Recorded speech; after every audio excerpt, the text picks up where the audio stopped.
এই হচ্ছে মুরগিগুলো, ঠিক আছে। এগুলো আমি রাতে করে পেটিতে তুলে রাখি যাতে ঠান্ডা ফান্ডা না লাগে। এখন সবে সকাল। হ্যাঁ, এটা হচ্ছে সকালের দৃশ্য। এই খাঁচাটা হচ্ছে এখানটায় আছে। হ্যাঁ, এই মুরগিগুলো এই খাঁচায় থাকে। হ্যাঁ, এবার আমি এই খাঁচাতে ভালো করে ছাই দিয়ে দিয়েছি, কারণ নোংরা হয়েছিল তো, ওই জন্য ছাই দিয়ে দিয়েছি যাতে ভিজে ভাবটা না থাকে। আর ছাই থাকলে গায়ে পোকা টোকাও নাকি অত হয় না শুনেছি। হ্যাঁ, এবারে মুরগিগুলোকে এই ট্রে থেকে বার করে খাঁচায় ঢোকাবো, ঠিক আছে। খাঁচায় ঢোকাবো, তো খাঁচায় ঢুকিয়ে নিয়ে তার ভিডিও করছি। এবার এই পেটি থেকে একটা একটা মুরগি এই খাঁচায় দেবো, ঠিক আছে। তো খাঁচায় দেওয়ার জন্য রডটা লাগিয়ে নিই।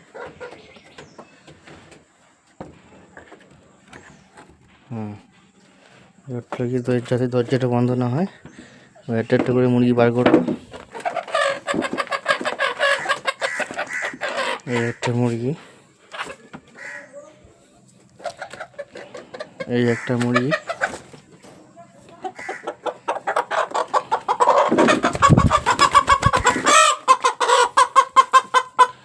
এই হচ্ছে মোরগ, এই হচ্ছে আরেকটা মুরগি,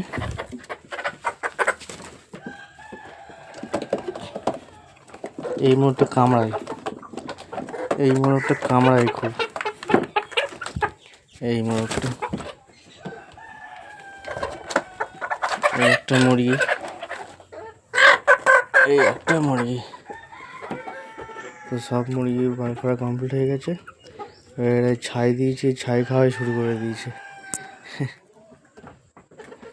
বুঝলি, সব করে ছাই খাওয়া শুরু করে দিয়েছে, এত ছাই।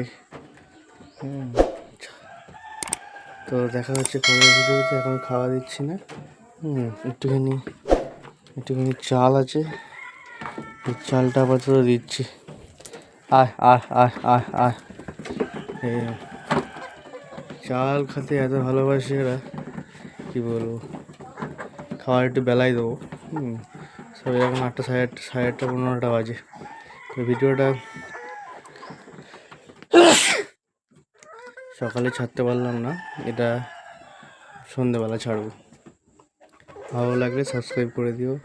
তোমরা আবার শীতে একটু মুরগিটাকে দেরি করে বার করো, বেলার দিকে 8:30 9টার দিকে বার করো। ঠান্ডাটা একটু কমে যায়, রোদ্দুরটাও পড়ে যায়, চড়া হয়ে যায়। সব খাওয়া শুরু করে দিয়েছে ডানাওয়ালা। ঠিক আছে, টাটা, বাই বাই।